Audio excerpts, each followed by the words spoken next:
ओम शांति। 19 सितंबर 2023। बाबा के महावाक्य।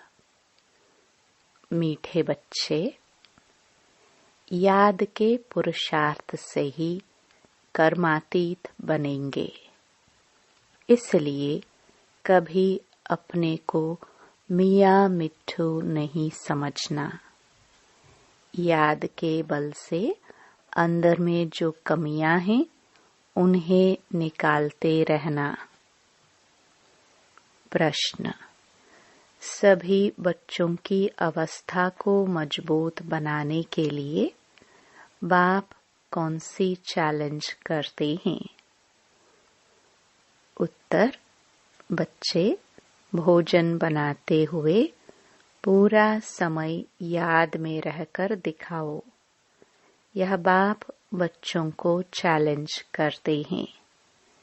शिव बाबा की याद में भोजन बनाएंगे तो ताकत भर जाएगी, अवस्था बहुत अच्छी हो जाएगी। परंतु बच्चे भूल जाते हैं। इसके लिए एक दो को याद दिलाने का पुरुषार्थ करो। डबल सर्विस करनी है। कर्मणा के साथ साथ नर से नारायण बनाने की भी सेवा करो। गीत। धीरज धर मनुवा। ओम शांति। यह किसने कहा और किसको कहा? बाप बैठ बच्चों को समझाते हैं। भक्ति मार्ग में यह गाया जाता है। जब परमपिता परमात्मा आते हैं, वही आकर धीरज देते हैं और कोई मनुष्य धीरज दे नहीं सकता। तुम जानते हो अब सुख के दिन आएंगे। बाप आए हैं सुख धाम ले चलने। यह है दुख धाम। यह सब भक्ति मार्ग के गीत हैं। यहाँ तो बाप सम्मुख बैठे हैं। बच्चों को कुछ कहने की दरकार नहीं पड़ती। बच्चे जानते हैं हमारे सुख के दिन आ रहे हैं। हम सुख के राजधानी स्वयं श्रीमत पर स्थापन कर रहे हैं। डिवाइन मत पर चल रहे हैं। एक होती है डिवाइन मत, दूसरी होती है अनडिवाइन मत। डिवाइन मत एक ही होती है जिसे श्रीमत कहा जाता है। अनडिवाइन मत माना आसुरी पतित मत। डिवाइन मत माना दैवी पावन मत। श्रीमत और आसुरी मत को तुम समझते हो। डिवाइन कहा जाता है पावन को, अनडिवाइन कहा जाता है पतित को। यह है ही पतित दुनिया। कोई भी पावन मनुष्य है नहीं। पावन मत देने वाला एक ही पतित पावन बाप है। उनको सब याद करते हैं। पावन सृष्टि सतयुग को पतित सृष्टि कलयुग को कहा जाता है। यहाँ सब है ही अनडिवाइन। डिवाइन फादर एक होता है। पतित दुनिया में कोई डिवाइन फादर होता नहीं। यह संगम का युग है। यह युग तुम्हारे लिए है, दुनिया के लिए नहीं है। दुनिया तो समझती है संगम युग आने में बहुत वर्ष पड़े हैं। बाप आते ही हैं पतित कलयुग को पावन सतयुग बनाने। ऐसे तो वे कुमार और कुमारियां भी डिवाइन पावन हैं, परंतु फिर पतित जरूर बनना है। विकार से जन्म लेते हैं, इसलिए इस विकारी दुनिया में कोई डिवाइन नहीं होते। डिवाइन निर्विकारी को कहा जाता है। निर्विकारी होते हैं निर्विकारी दुनिया में। वह है ही वाइसलेस संपूर्ण निर्विकारी दुनिया। जबकि संपूर्ण निर्विकारी दुनिया है तो संपूर्ण विकारी दुनिया भी होगी। यह है संपूर्ण अनडिवाइन दुनिया। संपूर्ण डिवाइन दुनिया सत्युग को कहा जाता है। अब तुम बच्चों को डिवाइन फादर ने धैर्यवत बनाया है। डिवाइन जीवात्मा कहा जाता है। सिर्फ आत्मा को डिवाइन नहीं कह सकते। आत्माएं तो निराकारी दुनिया में रहती हैं। डिवाइन मनुष्य होते हैं पवित्र दुनिया में। यह है ही अपवित्र दुनिया। अपवित्र दुनिया को पवित्र दुनिया बनाना यह निराकार डिवाइन फादर का ही काम है। तुम बच्चों को अब धीरज मिलता है। बच्चे अब सत्युग आ रहा है। सुख धाम स्थापन करने में समय तो लगता है। फट से तो दुख धाम विनाश हो, सुखधाम स्थापन नहीं हो जाएगा। तुमको भी देखो कितना टाइम लगा है। पतित सृष्टि कितनी बड़ी है। तुम भी जब लायक बनो ना, तुम खुद ही कहेंगे हम अभी स्वर्ग में जाने के लिए पूरे लायक नहीं बने हैं। पूरे लायक बन जाए फिर तो कर्मातीत अवस्था हो जाए। परंतु देह अभिमान बहुतों में होने के कारण समझते हैं हम तो संपूर्ण बन गए हैं। हमको श्रीमत की दरकार ही नहीं, इसलिए याद नहीं करते। बाप की याद से ही तो श्रेष्ठ बनेंगे। कोई कह न सके कि हम निरंतर बाप को याद करते हैं। अंदर में कोई यह न समझे कि हम तो निरंतर याद में रहते हैं। याद में रहते रहे तो बाकी क्या चाहिए। सारा दिन भी कोई याद में रहे तो कर्मातीत अवस्था हो जाए। बड़ा मुश्किल है बाबा की याद में रहना। तुम पुरुषार्थ कर रहे हो सुखधाम में राज्य भाग्य लेने लिए। अपने को देखना है। अगर हमारे में बहुत विकार हैं, कमियां हैं, तो हम इतना ऊंच पद पा नहीं सकेंगे।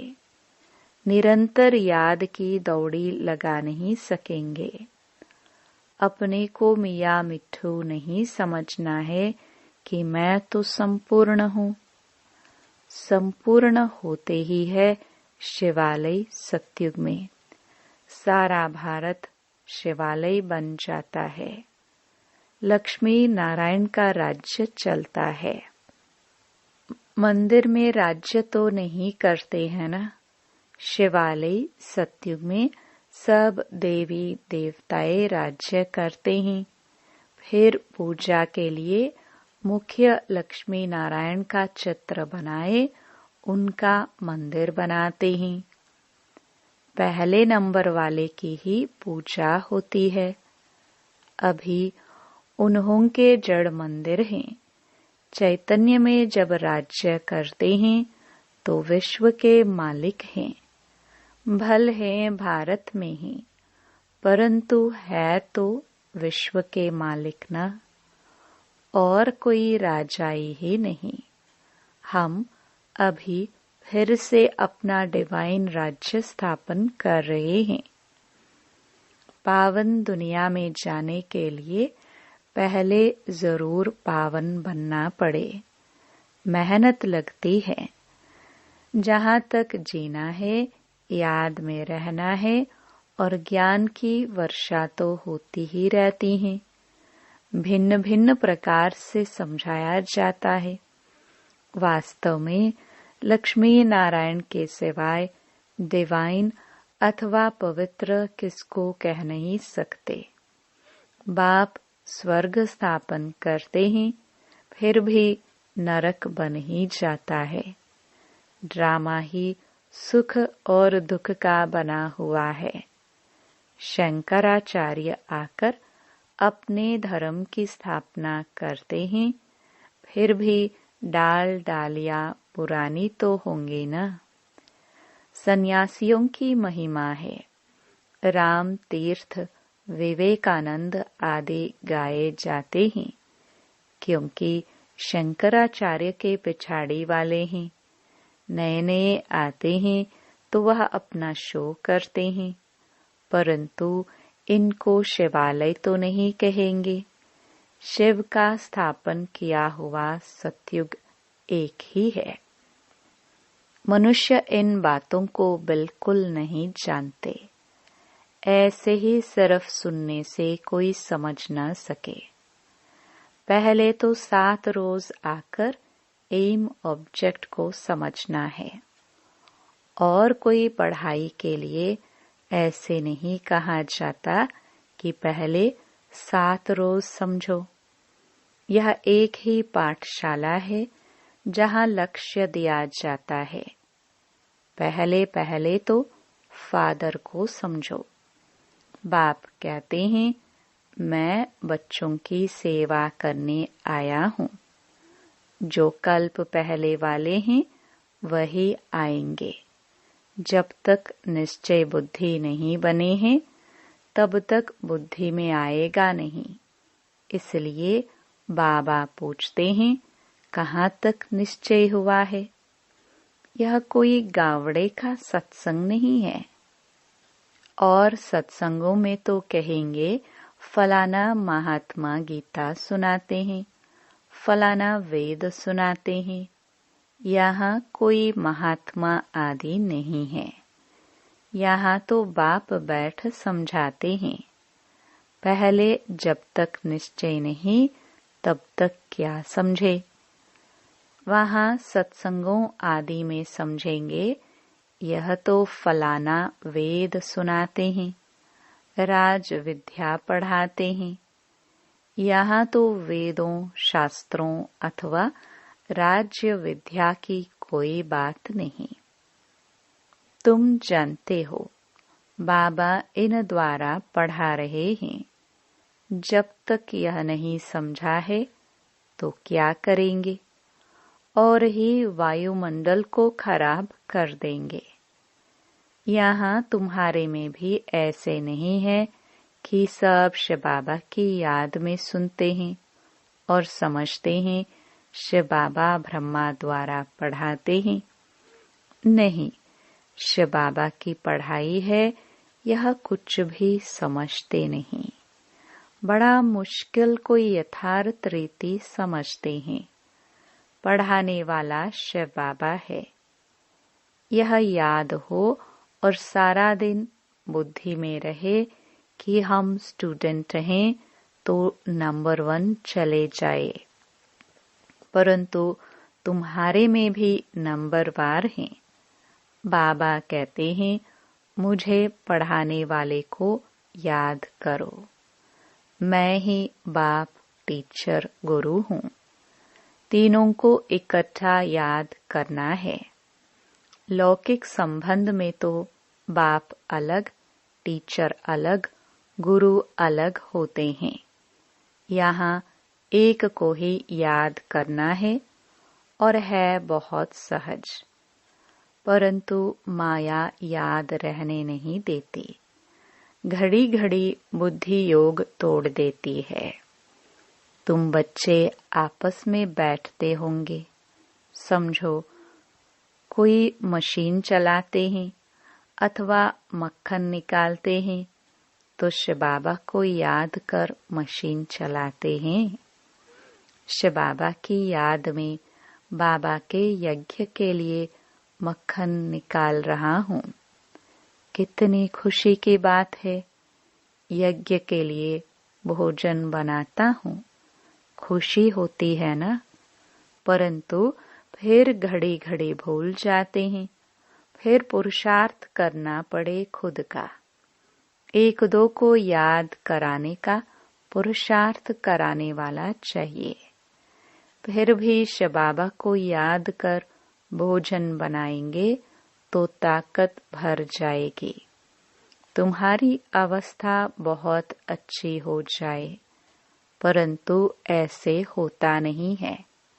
ब्रह्मा भोजन की तो बहुत महिमा है, परंतु जब आत्मा शिव बाबा की याद में रह बनाए, शक्तियों का ऐसा भंडारा हो, याद में रह भोजन बनाए तब तो शक्ति मिले। वह भी शक्तियों की बुद्धि में नहीं आता है, नहीं तो पुरुषार्थ करे। बाबा को तो दिल होती है। अपने हाथ से शिव बाबा को याद करते भोजन बनाऊं, प्रैक्टिस करनी है। देखे याद ठहर सकती है। बाबा चैलेंज देते हैं, जो भी भंडारे में है कोशिश करो। बाबा जानते हैं कि 1 घंटा भी याद नहीं कर सकते। याद वाले ज्ञानवान हो तो डबल सर्विस में लग जाए। जब तक कांटे को फूल ना बनाए तो कुछ काम के नहीं है। राजाई के लायक वह बनते जो नर को नारायण बनाने की सर्विस करते। जितना तकदीर में है वह अपने पुरुषार्थ से तकदीर को पाते रहते हैं। बाप तो सबको कहते हैं, जितना याद करेंगे, जो करेंगे सो पाएंगे।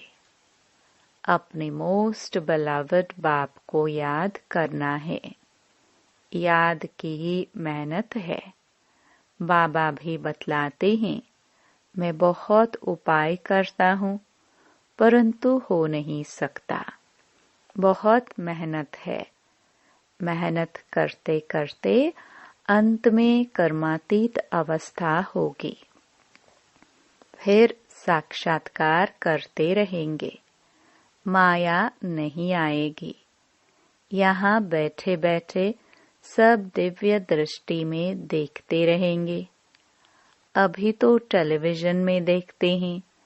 टेलीविजन कोई दिव्य दृष्टि नहीं है। विनाश का साक्षात्कार, वैकुंठ का साक्षात्कार टेलीविजन में नहीं देख सकेंगे। जितना जो ज्ञानी और योगी है, उनको तो वैकुंठ की राजधानी देखने में आती रहेगी। बिगर टेलीविजन रखे तुम जर्मनी, लंदन आदि देखते रहेंगे। टेलीविजन से यह दिव्य चक्षु का साक्षात्कार वंडरफुल है। सच्ची दिल से बाप की सर्विस में लगना है, तब मजा है। बुद्धि भी कहती है, बाबा अंत में बहुत खातरी करेंगे। घुमाना, फिराना, बहलाना, यह खातरी है ना। ऐसा बनने के लिए लायक भी बनना चाहिए ना। लायक बनाने वाले को याद करने से ही लायक बनते जाते हैं। जितना याद करेंगे और स्वदर्शन चक्र फिराता रहेगा तो फायदा है। बीज को याद करने से झाड़ भी याद आएगा। यह बातें सिवाय तुम्हारे कोई भी समझ ना सके। इस याद और ज्ञान से हम इतना जमा करते हैं। वहाँ यह पता नहीं होगा कि यह कहाँ से वर्षा मिला है। यह थोड़े ही समझते हैं कि यह हमारे संगम की कमाई है। बादशाही मिल जाती है। तुम सदा सुखी रहते हो। बड़ी भारी मंजिल है। अभी तुम डिवाइन बनते हो। सारी दुनिया अनडिवाइन है। तुम मनुष्य से देवता डिवाइन बन रहे हो। मनुष्य को देवता बनाने वाला एक ही गॉड फादर है। फादर अक्षर कहना बड़ा सहज है। कोई भी बूढ़ा बुजुर्ग देखेंगे तो उनको बाबा व पिताजी कहेंगे। बूढ़ा बूढ़े को देखेंगे तो भाई समझेंगे। छोटे बड़े को देखेंगे तो बाप समझेंगे। निराकार बाप का तो कोई को पता नहीं है, सिर्फ कह देते हैं गॉड फादर। यह नहीं समझते हैं कि हम आत्मा हैं, हमारा बाप वह है। बाप जरूर वर्षा देता होगा। अभी तुम जानते हो हमारा बाप हमको वर्षा दे रहे हैं। इस वर्षे के लिए ही हम बार बार पुकारते थे, प्रार्थना करते थे। अब वही पढ़ा रहे हैं। अभी हम प्रार्थना अथवा भक्ति करने से छूटे। बड़े मजे की नॉलेज है। कहते हैं आप हमारे बेहद के बाप हो। फिर हमको छोड़ लौकिक बाप के पास बुद्धि क्यों जाती है? परंतु किसकी तकदीर में नहीं है तो बुद्धि में बैठता नहीं। खुद ही कहते हैं हमारी तकदीर में राजयोग की बादशाही नहीं है। तो बाबा क्या करे? क्यों नहीं तकदीर बनाते हो? तकदीर बनाने में तो कोई को मना नहीं है। तकदीर में नहीं है तो बाबा को छोड़ देते। फिर माया बिल्ली बुद्धि में घोटाला डाल देती है। बाप भी क्या करे? माया बिल्ली पर जीत पानी है। कामकाज करते शिव बाबा की याद रहे तो बहुत फायदा हो जाए। 1 मिनट भी याद करने से बड़ा फायदा हो सकता है। 1-2 को सावधान करो, फिर कोई माने या ना माने। बाबा युक्तियां बहुत बतलाते हैं। अच्छा, मीठे मीठे सिखिलदे बच्चों प्रति माता पिता बाप दादा का याद प्यार और गुड मॉर्निंग। रूहानी बाप की रूहानी बच्चों को नमस्ते। धारणा के लिए मुख्य सार।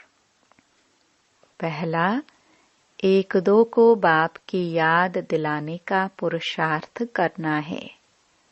बाप, टीचर, सतगुरु तीनों को साथ साथ याद करना है। भोजन बनाते व खाते समय याद में जरूर रहना है। दूसरा, सच्चे दिल से बाप की सर्विस में लगना है। कांटों को फूल, मनुष्य को देवता बनाने की सेवा करनी है। वरदान, व्यक्त भाव से ऊपर रह, फरिश्ता बन, उड़ने वाले सर्व बंधनों से मुक्त भव। देह की धरनी व्यक्त भाव है। जब फरिश्ते बन गए फिर देह की धरनी में कैसे आ सकते? फरिश्ता धरती पर पांव नहीं रखते। फरिश्ता अर्थात उड़ने वाले, उन्हें नीचे की आकर्षण खींच नहीं सकती। नीचे रहेंगे तो शिकारी शिकार कर देंगे। ऊपर उड़ते रहेंगे तो कोई कुछ नहीं कर सकता। इसलिए कितना भी कोई सुंदर सोने का पिंजड़ा हो, उसमें भी फंसना नहीं। सदा स्वतंत्र, बंधन मुक्त ही उड़ती कला में जा सकते हैं। स्लोगन, असंभव को संभव कर सफलता की अनुभूति करने वाले ही सफलता के सितारे हैं। ओम शांति।